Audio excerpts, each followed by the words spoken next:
All right, welcome everyone to a new episode of the Roscoe's Wetsuit Podcast. We have a special guest on the show today, Nick Shelton. Nick, the connected introvert, has been fine-tuning the craft of effective, high-level social strategy and networking for 20 years. Beginning with his time in the United States Air Force, Nick learned skills that were indispensable to his journey.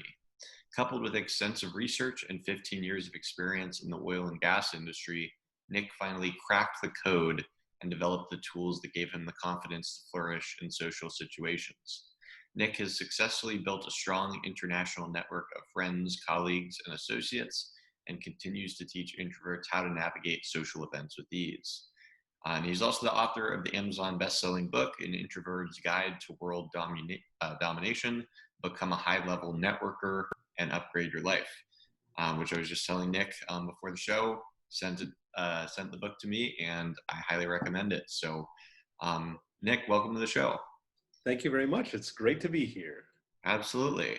So let's sort of, I guess, backtrack your journey to kind of tell me where did all of this, like, why did we ultimately get a book written, or your work being about sort of networking and socializing for introverts, where I take it there were some problems that you may have had in that sort of arena earlier on.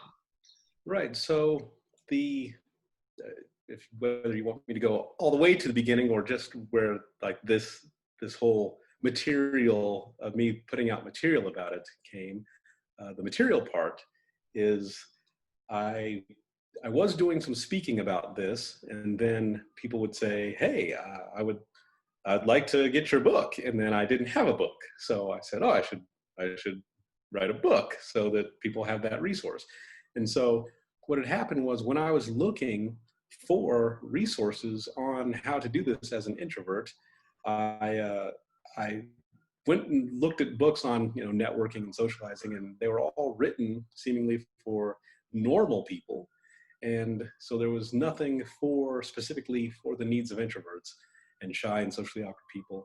And then if I did find something that I could use, it always started somewhere in the middle. So it didn't start you from the beginning. And I said, I need something from the beginning. And so since there was nothing out there like that, when I did hack my way through the system and find out how to do it, I said, well, I know that there's nothing out there for this, so let me be that resource. And so I started giving speeches about it, and I built an online course about it.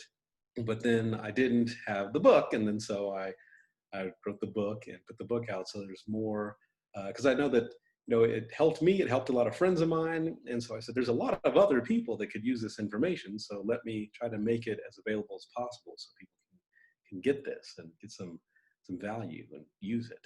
Awesome. And then I guess kind of the other sort of direction you were talking about that we could go with that question. Tell me about just the kind of journey that you sort of went through to sort of overcome, or in first, I guess, just identify your own kind of social anxiety and introversion. Right. So started in the second grade when we moved from Texas to Colorado, and I started a new school, and I was very shy, socially awkward, and introverted. Three separate things, but they're all often found together. And I felt like I was an alien that had not paid attention in my How to Blend In with Humans class. And I had to figure it out. I didn't know how people just naturally seem to communicate, and I didn't know how to build those relationships. So I was put in so quiet. I was put in the hearing impaired kids class because the teachers thought that I couldn't hear. And but then when my mother talked to them, I was put back into the regular kids class. I tried to fit in and make those friendships, and I did make a few friends, sure, but it wasn't at the level, because I saw, hey, the people that actually stood out in the spotlight, they might be less qualified than me, but they were getting all the opportunities. And so that happened in school, elementary, middle school, high school, even college.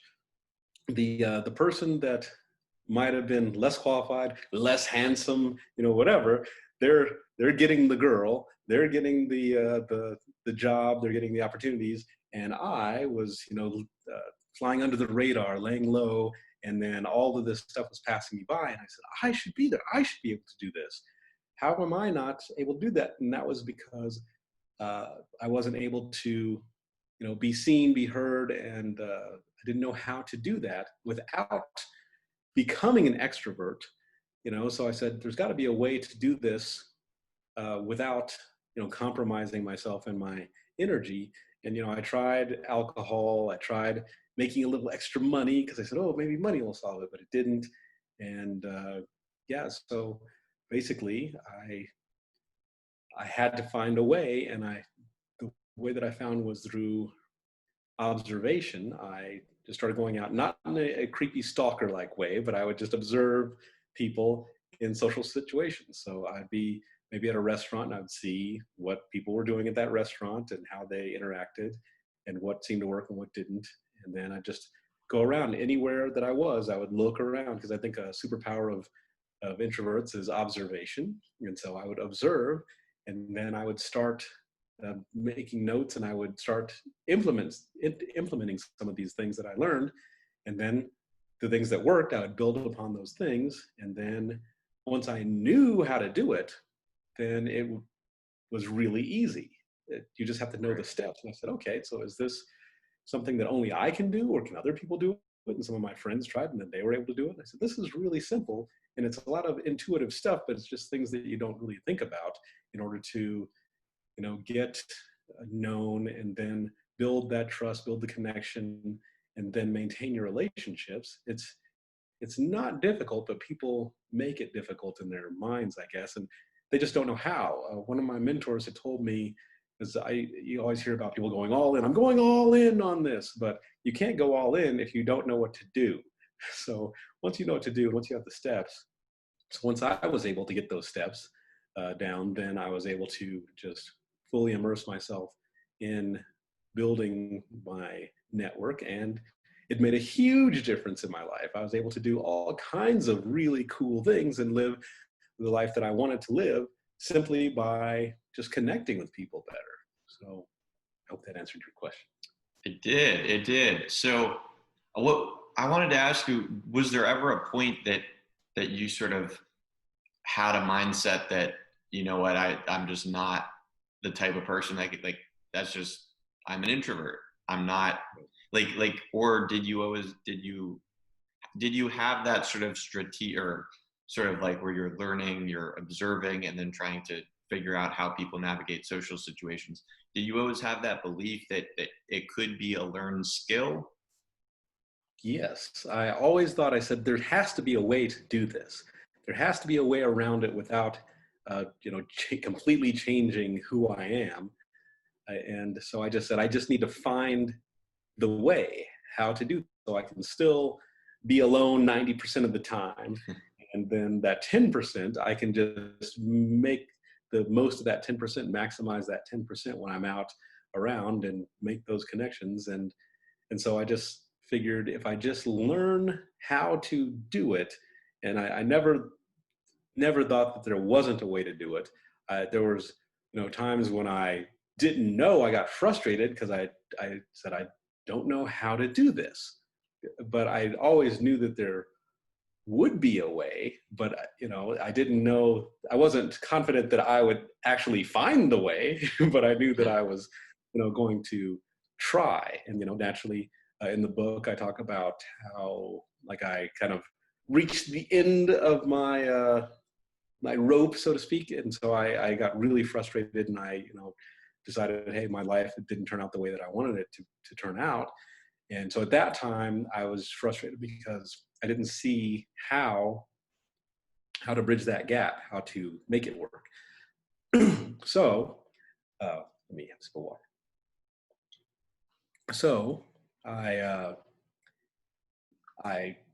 was planning to end my life at that time, but I didn't, and I found a way to make it work. So yes, I found how to, I said, there's got to be a way. And then it became clear in my mind. I said, wait a minute, I think I know how to do this. Because I was reflecting on like my time in the military, where they take complicated things and they make them simple. So they break it down, and we all know about like making a bed in the military. If somebody just walked in a room and said, "Hey, make this bed military style," you would say, "I don't know how to do that. How does that work?" But if they say, "Okay, step one, do this. Step two, do this," then anybody. There's a wide range of IQs in the military, and everybody can make a bed the same exact way perfectly. So they take that and they break it down, and they do that with everything. And so it became clear to me, hey, if I do the same thing, if I take what seems to be complicated and I break it down into simpler steps, I should be able to find a way to do this. So I was pretty confident that I was thinking I can figure this out, and just if I can just break it down. Right, right. So what were kind of the early stages when you were starting to like observe and like try to figure out, what worked as far as with other people in social situations? Then when you started applying that stuff yourself, did you see kind of an instant like sort of upward tick in your social skills and like the outcome, or was it like a lot of trial and error? There's a lot of trial and error, because if you just have one step, so for example, you arrive at the social event, and then you might have some way to initially walk in and have, you know, get that opening conversation. But then you go in, you have that, you go, wow, that's great. But then what's the next step? So you're just standing there, and then I'm thinking, oh, should I just go home now? Because I don't know what I'm supposed to do next. And so there's there's steps in there that I had to say, okay, well, I figured it out to here, and now it's just awkward, and now I have to just kind of sit and observe and see if anybody seems to have figured this out. And then next time I will try to do whatever seems to be working for somebody else. Or, maybe that time, and this even happens right now because I still go out and I still try different things. And so I might say, how would I figure this situation out? And some of my students now, they'll come up with these scenarios. And if I have never been in that scenario and I can't think of what I would do, then I actually go out and put myself in the scenario. And I say, okay, I'm in the scenario. How does this work? How would I function in this scenario? And then so there's always a way. You just have to figure out what that way is. And so a lot of trial and error, just trying to say, okay, well, that didn't work. This is awkward. This is awkward. And then so I try to save people a lot of those awkward steps to just skip to, hey, this actually works. This actually works. And then if it doesn't, then you have a backup in this, you can do this. And so it definitely, uh, it was definitely some in the trenches trial and error for me, but it was very rewarding when it actually worked out. And now I actually look forward to getting in some of those situations that are a little trickier to figure out, so I can figure them out, and then I can say, hey, everybody, here's what you can do in this really rare situation. So Hmm. it's a learning, always learning. Right. What you just said there about it sort of always being like a learning process. Like it seems like that's a mindset that seems very different from, maybe what a lot of people kind of experience when I think of, my own kind of introversion and just kind of, um, I, I don't know, thinking that it's sort of a part of your personality. Um, but it's an interesting sort of mindset that instead it can sort of just be, okay, these are skills, or that some people possess, and that there's sort of a methodological sort of approach that you could take to learn to acquire those skills. I think, like, rather than taking it kind of as a personal, like, anytime I put myself out there in social situations, it could just, right, kind of explode on you. Yeah, so yeah, you can just break it down into it's much easier to think about it as just a skill set that you can learn and go out. And so you can still, recharge when you're by yourself, go out there, for however much time you're comfortable, and just go through the steps. And yeah, it's definitely something that can be learned. And so even uh, if you are not shy, but you just need time alone to recharge, it works. If you're shy, then if you have a plan and you just say, oh, okay, I just have to go in and just A, B, C, D, then that it works. And then if you're socially awkward, then it also works because, we have those techniques for the body language and things like that. So you can say, okay, I make sure that my body language is good, like the cape walk. If you walk like you're wearing a cape and you want your cape to have a nice drape to it and flow properly, you're going to have a good posture and you're going to have a nice, cool looking walk if you do that. And so if you were kind of awkward before, now at least you look cool when you're walking around. So that's at least one less thing you have to worry about. And then, you'll slowly work on these little habits. And once you know what to do, just these simple things, then you actually start feeling more confident, and then that comes across to whoever you're talking to as well. And so I think a lot of times we just get up in our heads about these situations, and if you can, instead of overthinking it and trying to memorize stuff, if you can just be more natural by just knowing what to do. Okay, what am I supposed to be doing? And then you just follow some simple steps that you can always default into, because even I will forget sometimes.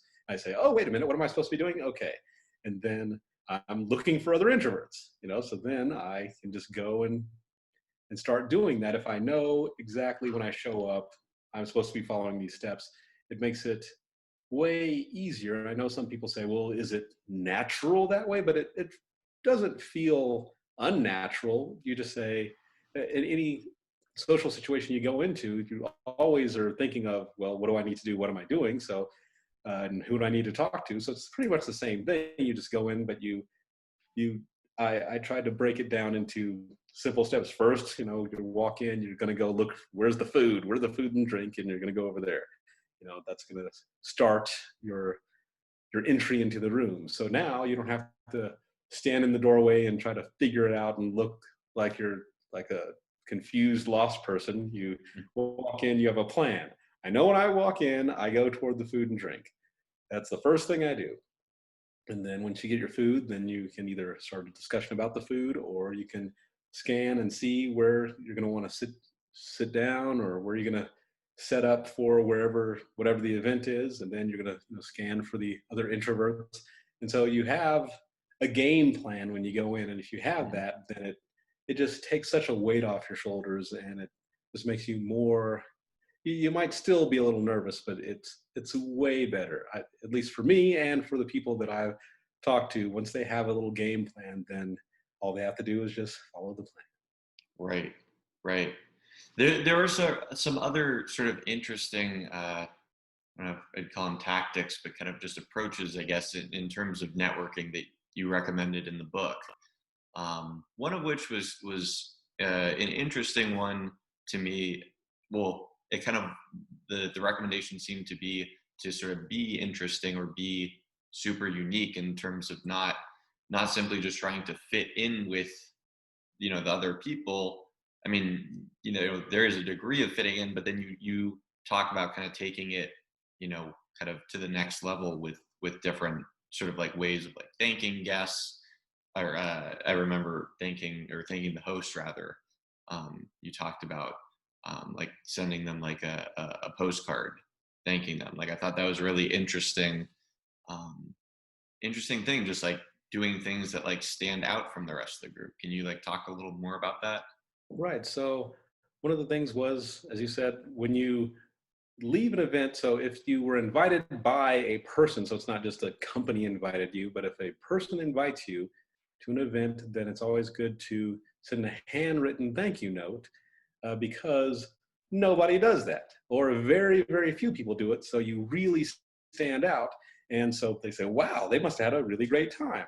And if they have anything else in the future, they're going to think of you. You're going to be first on the list because they know, hey, he really appreciated this event and he sent me this thank you card. So you've been moved up in their mind to a nice position because you were there and you appreciated what they did, and you took the time to actually, you didn't send a text, you actually wrote out a thank you card and put postage on it or whatever and sent it in the mail, and that took your time and effort to do so. And that's a big deal. How often do you get mail from like handwritten mail from people? Probably very rarely. So when you get it, you remember it. And so that would stick out in that person's mind, and it definitely elevates your status with that person. Right. Right. Well, I guess switching gears a little bit, you know, as far as like someone who is maybe, they're trying to get to sort of the end sort of goal of being able to just socialize with ease, right? Just feel completely at ease in whatever sort of networking social situations. But they're trying to figure out how to get there. What are some of the key steps that you sort of recommend? So the main three pillars I would say is would be get known, and then it's build the connection, and then maintain the relationships. And then so getting known, I like to say you get known by first. An easy way is first getting pre-known, and getting pre-known, especially these days, is really easy. So any sort of like if your industry, your work industry, or any sort of organization that you would like to be a part of, that you think that would be cool to either take, do whatever the activity is. So for example, beekeeping, if you are interested in beekeeping, or if you just said, hey, I'm interested in meeting the type of people that are into beekeeping, then for example, for that, you would look for any sort of beekeeping events, and then naturally you'd sign up for that. But then any event is going to have some kind of social media thing attached to it, and so you'll go onto their social media. There'll be usually like a internet forum, a chat forum or chat room, and you're going to just kind of want to observe and see who the main voice is, because there's usually like 2 or 3 main people that do most of the talking in there. And what you're going to want to do is piggyback on their comments, and then just kind of compliment or ask a question, things like that. Get them used to seeing your name pop up, and then when the event's happening, you can say, "Hey, I'm going to that event." So if it's Jim and Susan, say, "Hey Jim, hey Susan, I'll be at the event. I look forward to seeing you there and putting a face with a name. Please look for me." And if you're shy, then you can say, "I'm a little quiet, so I'll be over in the corner or whatever, but look for me." And then they'll say, "Oh, great, looking forward to seeing you there." So then when you show up, instead of just showing up into a cold room and not knowing anyone and starting from scratch, it's like a pre-approved credit card. You're halfway there already. And so when you show up, you are showing up looking for a specific person, Jim or Susan, and you're coming in, instead of in that cold room just strange and just trying to figure it out, you're coming in at the top. So whoever is kind of vocal in those rooms, usually they're probably also well known in the events as well. So when you go and you meet Jim, he'll say hello and introduce you to whoever he's with, and usually that will be the movers and shakers of that event circle. So you've just walked in from first not knowing anyone, then you kind of lightly know Jim and Susan. Now you go in, you meet them, and they introduce you to the top people that are in that event. So now you have instantly put yourself in this great advantage position, and from there you are already well on your way to being known. You've like signed that pre-approved credit card thing, and now the credit card's coming. So that's a really great way to start getting known in different places and circles, or anything in your industry that you want to do. And then the building the connections, there's a lot of ways to build trust, but one way I find is really easy and good to do is by asking advice, because you could ask anybody something, but you came to that person. And so back to our beekeeping example, you could say, "Hey, so if I'm just starting out, is there a beginning kit? Is there a certain type of bee that's more sturdy that I won't accidentally kill? Do I need one of those suits and one of those little smoke puffy things? And how does it work?" And then, you could have asked anyone in there, but you asked that person, and this is one of their passions, because they're one of the leaders there. So they can't wait to share their expertise with you and say, oh, what you want to do and the mistakes that people normally make, and they will tell you, some advice. And then it's critical step. If you just leave and don't follow up, then it's all for nothing. But to build that trust, you don't have to do everything that they suggested, but if you do one of those things they suggested, and then you follow up with them and say, hey, here's what I did. From what you told me, here's what I did, and you show them or tell them what you did, then now they're invested in you. They're like, oh, wow, this is one of my people, because they listened to my advice. And so now they're invested in you, they're interested in you, and now they're kind of looking out for you because they want you to be successful, because your success kind of, they succeed through you. So now they're looking out for you, and that trust is built. As long as you don't do anything to mess up that trust, you're on the right track to build that trust. And then the last thing, the third pillar, is the maintaining the relationships.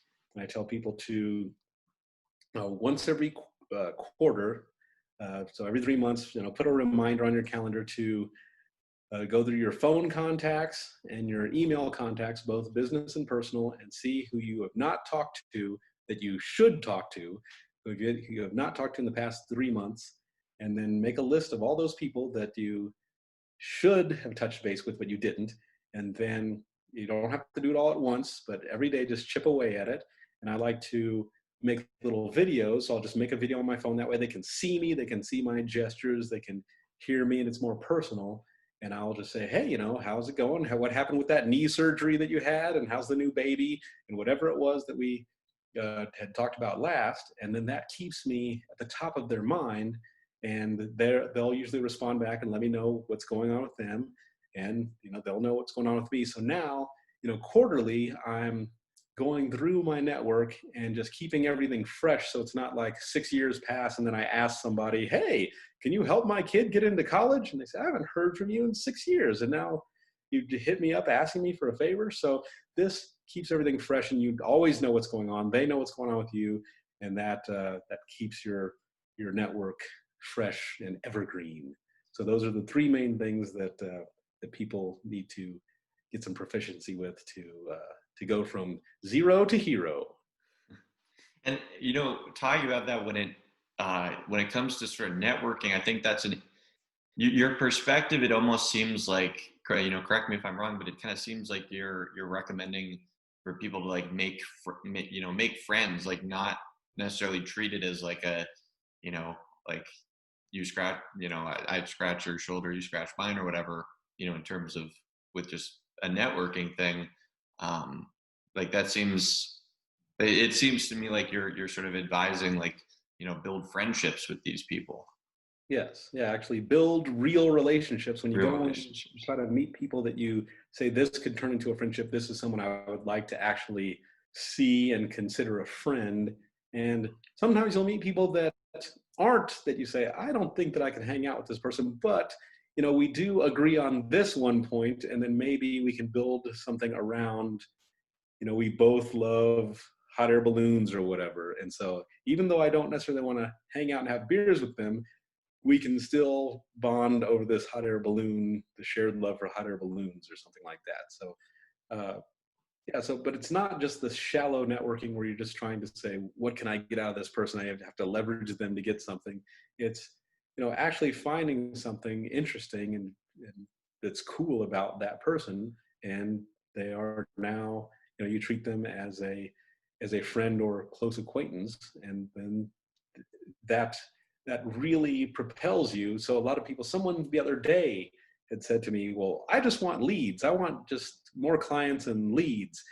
And, I don't know if this would work for that, but I said, hey, if you build these relationships, you'll have all the leads you want, because, people know what you do and they'll just refer people to you. Because so like if you sell insurance or something and you make a lot of good, solid connections, then, all these people are out there, they know what you do. And if somebody says, hey, I'm thinking about, I need some insurance.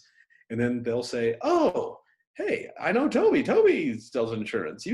He's a great guy. And so they know you, they trust you, you're their friend, they're going to refer you and they're going to vouch for you. So you don't really even have to push a sale on anyone. they're coming to you with a referral from someone that they trust, saying you're the one to go to for that particular service. So I think that's way better than just somebody just putting 200 names into a hopper and then just trying to, hey, I do this. If you build Right. real relationships, it's just way easier to actually do your business, get those leads if you want, through word of mouth by people that they trust. All right. So Nick, we were talking about the sort of ways to establish these genuine connections with people that you're networking with, not just trying to go in with an attitude of, what's in it for me, but really trying to establish these genuine connections. So say once you do that, once you meet people at these different events, or now I guess with what's going on with COVID, meeting kind of people online, how do you go about continuing and maintaining and then building those really solid networking connections? So, yeah, that's a great question. And maintenance is the most important part, because what's the use of building all these relationships if you're just going to let them fade away? So you have to maintain them. And so, first thing is, one of the things when you first start a relationship is you can ask advice from somebody. So asking advice always helps build trust. Sharing, letting your guard down and sharing the like an embarrassing story or being vulnerable, that also helps build those relationships. But when it comes to maintaining relationships, one easy thing to do, and especially in today's modern times where a lot of people are kind of locked down either heavily or lightly and they're at home, is go through your email list, and that's your personal email list and your work email list, and your phone contacts, both your personal and business phone contacts, and make a list of people that you haven't talked to in the past 3 months and that you should talk to. So there's people that you don't need to talk to, and there's people that you say, I should talk to this person. And so make a list of all of those people, and then you don't have to do it all in one day, but maybe take 2 or 3 a day, or maybe 5 a day, or however many feels comfortable, and actually reach out to them. Some people might be good for a phone call. Some people, what I like to do is I like to do videos, so that way they can see me and hear me. And so I'll get my phone out and I'll record maybe a 30-second video about whatever the last thing was we talked about. Hey, how's your kids' soccer team going? How's your shoulder surgery, right? How's the what's going on with you? What's the latest? And just touch base with them, and then tell them what I'm doing. Hey, I've started doing this. I'm looking to do this. I'm trying to get some speaking engagements or whatever. And so that way they can see me. I'm reaching out. I stay on the top of their mind. And then that way, if there is something that pops up in their mind that I might be an opportunity for me, they would say, oh, I was just thinking about you. You would be perfect for this opportunity. Or the same thing the other way. If there's something that I can help them out with, then we've been communicating, and every quarter at least we are in communication, because it's really bad if you haven't talked to someone for 6 years, or someone hasn't talked to you and they say, hey, you happen to be like an admissions person for a university, and they haven't talked to you for six years, and they call you up and say, hey, my son would like to go to your university. Can you get him in? And you say, you haven't talked to me for 6 years.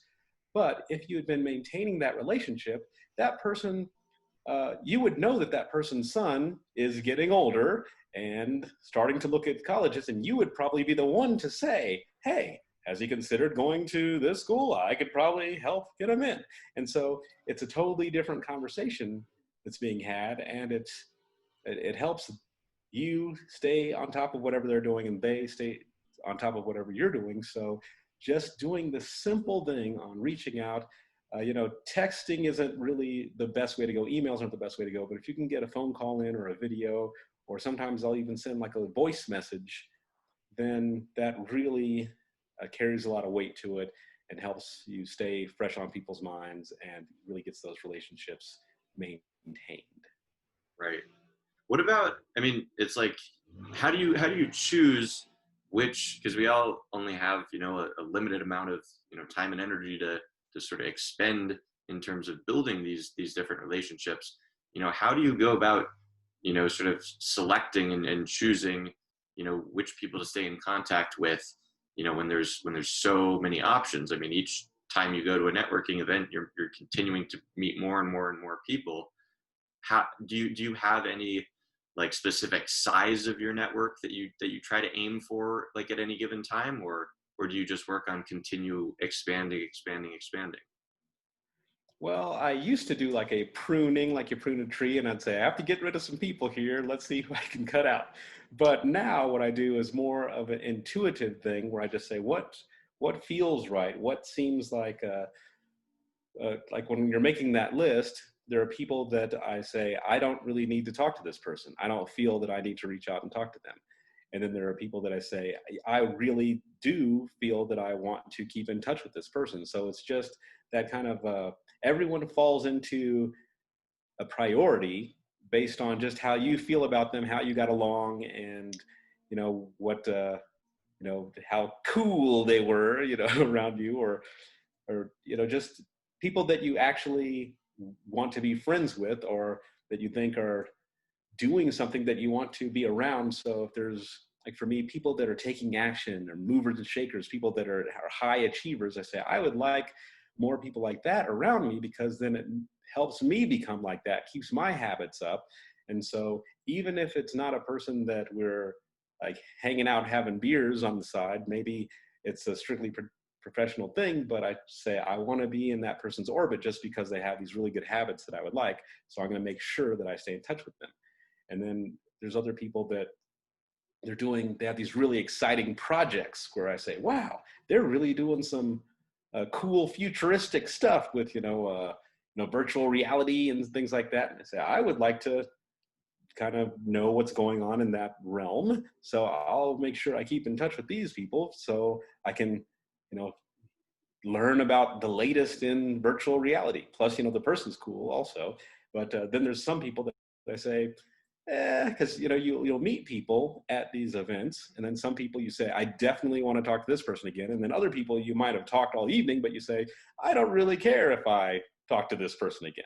So that person, like if you do happen to leave with some business cards of people, when you get home, you can make a stack of, I don't really need to talk to these people, and then a stack of, I definitely need to be reaching out to these people tomorrow, and just kind of get them on my list of people that I want to follow up with. It's just, there's certain, it seems like it just naturally falls into this priority scale. So you can always add some people in, and then they will sort of sort themselves out on your scale for your time. And so some people take priority in time over others, just depending on how you feel about them and the relationship that you have.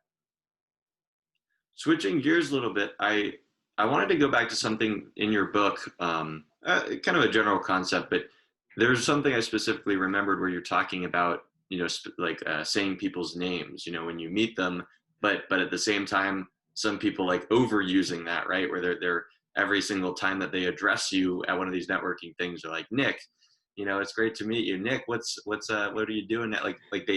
So it's like, it's almost like mechanical and forced. And I think for like a lot of introverts, who socializing, especially with these big groups, it might not come super naturally to these people, but, they're working on building all of, their sort of social skills, their networking skills. How do you do that without it coming off as inauthentic? How do you keep that sort of genuine sincerity in the interactions? Right. Well, so I find, when people overuse the name, I always think, what are you up to? What are you trying to angle in on me or something? What's happening? And so I'm automatically suspicious on when people are using my name too much. But at the same time, if they just say it a couple of times, that's fine. And for me, what you are ever around watching me network with people, I usually will say their name one time at the beginning, and then I might not remember it at the end of the conversation. So usually I just say it once. I might say it twice. So I might say it at the beginning and at the end.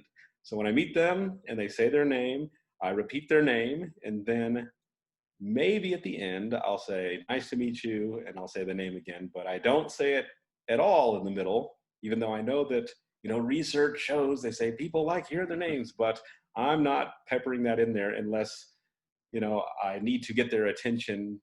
They're distracted eating their, cookies or whatever, and then I have to say their name to get their attention. But other than that, I usually don't use people's names unless it's just at the beginning or at the end.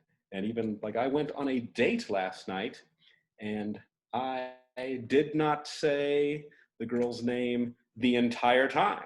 I didn't say it at the beginning, didn't say it at the end, didn't say it at all. And I thought about that. I said, I wonder, and I think she said my name one time. So I felt it went very well. It was perfect. So Right. yeah, nobody was overusing any names. And I don't think you can underdo it. It's nice when people remember. So if you see someone the second time, so if you go to an event and somebody walks up and they say your name, then that's cool because you say, hey, they remember me. But if they still shouldn't abuse it and say it, 13 times during the conversation. But if they just walk up and just say your name like they remember you, then that's pretty cool. Everyone likes to be remembered. Sure. Tell me about, in the book you talk about somewhat as you kind of you started to improve these networking skills and really got better yourself, you started seeing the results and you started getting invites to these things that previously you had never, like, tell me some kind of like personal stories of how implementing these different concepts and strategies in the book really ended up paying off for you. Yeah, so it's really interesting on like certain things. Like I wanted to be around the scene where people have private jets because I said, hey, that's pretty cool. I'm not in the tax bracket to be a private jet guy, but I said if I'm just around private jets, that's halfway there. So then there's these private jet parties. So there was a fundraiser where they had a bunch of jets out, and you go and you have some hors d'oeuvres and some cocktails and mess around with the planes and talk to some of the pilots and talk to some of the important people, And so I went to that, and then once I found out about it because I was on the list, like I say in the book, to get on the list. So I found out, oh, this exists. And then I went there. And then when I was there, I met someone who said, they started asking me, what do you think about these planes? And I said, yeah, this is really nice. I really like this plane. They said, oh, you think that's a good plane? You need to see me on Wednesday and I will show you some real nice private planes. And then, and then from there, I met someone else who had said, oh, hey, I saw that you were talking to so-and-so about those planes. You should check out these planes. And so I got to have a lot of time around people that either own or charter private jets, and then the people that run those companies, just because I showed up and I was there and engaged with the people, and I didn't do anything fake and pretend like, oh yes, when I take my jet out or anything like that. It was very humble. I said, hey, I am not in the market for one of these. I just like the atmosphere and like being around them, and I think it's pretty cool. And hopefully one day, if I play my cards right, maybe I can have one of these for myself. And that humbleness, people just say, oh, hey, well, let's give you the experience. Let's show you around and get you familiar with this. Now, if I would have hit it from the angle of, hey, I'm some kind of big shot too, then, they most likely would have found out, no, you're not, and yeah, it's much better when people really like it when you just straight up with them and just say, hey, I'm just here because I just want to check this out. And then you get all kinds of cool experiences because people that have nice stuff, they want to show it off, and they want you to have the experience and to say, hey, I was his first experience, with, private jets or, whatever, boats, yachts. And you say, hey, I was on so-and-so's yacht the other day and it's pretty cool. And they're like, what? His yacht isn't cool. My yacht's way cooler than that. You got to come check out my yacht. You're like, okay. Yeah, see, so it builds. It's a lot of fun. So it's just little things, showing up, making a real connection, being humble, and then people just tend to invite you to other things just because you're there. It's funny. I was just rereading the book, Dale Carnegie's book, How to Win Friends and Influence People, and Yes. so what you're talking about really reminds me of one of the main concepts in there, which is sort of showing interest in another person in terms of if you show interest in what they care about, people love talking about themselves. So if you if you actually really are genuinely interested in whatever they have going on, then they actually want to share those experiences, those yachts and jets and all that stuff. I just was drawing the connections there. Right. They'll say, hey, if you happen to be in Miami this weekend, you can go out. We're going to take the boat out. And I say, what am I doing? Yes, I'm canceling whatever, maybe I was going to celebrate my mother's birthday, but nope, now I guess I'll be in Miami and I'll see her when I get back. There's just different opportunities that pop up like that. And it's a lot of fun. And for the listeners, I would definitely celebrate my mother's birthday. I wouldn't, she would understand. It'd be okay. But another thing I wanted to bring up is on being remembered when you go to social events. And I think in the book I mentioned having some kind of the way you dress, if you have some kind of accent piece on your wardrobe that people go, huh, what's going on with that? Then it helps them remember you, and it helps trigger something in their mind so that it just stands out against the crowd. And so the other day I went to an event, and it was a formal event. So, had the suit, everyone's wearing suits. And so there's a lapel pin. I said, I'll put a lapel pin on that's a dragonfly. And I know no one's going to say anything about it, but everyone's going to see it and go, what's with that dragonfly? And they're going to assume that they're supposed to know what it's supposed to be. And so they're not going to ask, because then it would make them seem like, what, you don't know? You don't know about the dragonfly? Security, get this person out of here. How would you not know? Yeah, so everyone noticed it, but no one said anything. And then after the event, I brought it up to people and I said, what do you think about the dragonfly? And they're like, yeah, what's going on with that? I said, I put that on just so as I was meeting people, they would see it and it would trigger something in their mind, like, wonder what's going on with that dragonfly.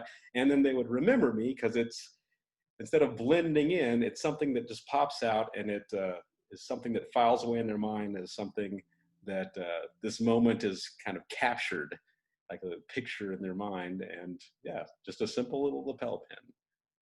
It's an interesting progression, because it's sort of like, it seems like, as for a lot of like introverts who socializing in these networking events may not come super naturally to, and they're sort of sticking out like a sore thumb, and they're working on kind of cultivating all these skills so they fit in. But what you're talking about now is almost like this next level of like standing out, where it's like, do you view it as like a progression of like learning the skills, learning how to relate and fit in, but then eventually taking it to that next level where you're actually sort of going above and beyond?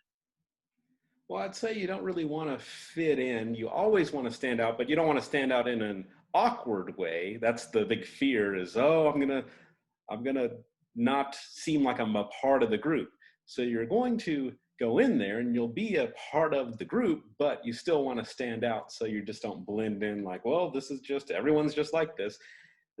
Everyone's like this, but what's going on with that dragonfly? There's what's going on with that yellow belt? There's got to be a story with those shoes or that hat or something. And so there's, if you walk in with a fedora, people go, well, he's the only one with a fedora. what? Did I miss the email that they were supposed to wear fedoras? What's happening with that? And so there's these little things that, yeah, you don't want to, have a fluorescent orange suit or anything and walk in there if you're the only one like that. But it's just these little things to kind of stand out, because you want to stand out enough just so people remember you, and it just triggers something in your mind, so you're not having a forgettable moment, a forgettable conversation. You want something to kind of trigger where they say, something's interesting here. Let me take a moment and see what this person is about. And then you'll get into your conversational ABCD tips to, express your interest, let them know what's going on, and, form that real link, that communication, that bond with the person. But you have to have something that kicks it off at the beginning. And for me that day, I said, let's go with the dragonfly pin. I've since ordered several more dragonfly pins, so I have different styles of them that I can throw on now. So people now say, every time he has a different dragonfly pin, what's going on? Yeah, so it's the little things. Right on. Well, Nick, we're coming up onto the end of the show, but before we go, like, what are some simple tips or simple, like, if someone is just wanting to getting started as far as improving, their ability to network, someone who is more introverted, where do they, there's all of these different things and concepts and strategies that are in your book and that we've talked about, but where do you start? I'd say the most important thing is to show up. So if there's any sort of event that you are somewhat interested in, or just find something that you're interested in and just go to it. And even if you don't talk to anyone, you don't have to talk to anyone. If you just go and sit there, that's better than not going at all. If you just go and observe, so showing up is the number one most important thing. Show up first, then try to find someone that looks like you feel. So if you see somebody over in the corner, or messing with their phone, or it seems like they're shy and dodging conversations with people, go and talk to that person, because they are probably right there with you on the same awkward level, and that's a really great place to start. You don't have to pick out the superstar in the room, the VIP or the headliner, and try to run up to them right away. Just show up and then observe, and find someone around the edges. And even if you don't talk to them, just go stand next to them. Just go stand there, and then maybe they'll say something to you. Maybe you say something to them, and even if it's awkward, at least start. Just do a little bit at a time, so you don't have to jump right in. And it's not like you show up and all of a sudden you're running the show. Just show up, and when you feel comfortable, observe, find someone, hunt the introverts around the edges, and go and engage in some just light small talk. I know some people say, oh, I want to get past the small talk. But if you're just starting out, start with something small. Just something really easy. Hey, these sandwiches are a little dry, something. It could be anything. And that's pretty much the best way. Just showing up. Showing up is the key. Great. Well, Nick, I've really enjoyed having you on the show today and our discussion. If people are interested in finding out more about your work or want to get your book, where would you direct them to? So I would tell them to go to connectedintrovert.com. Connectedintrovert.com has a link to the book in there. And the book is An Introvert's Guide to World Domination. That's available on Amazon and Barnes & Noble.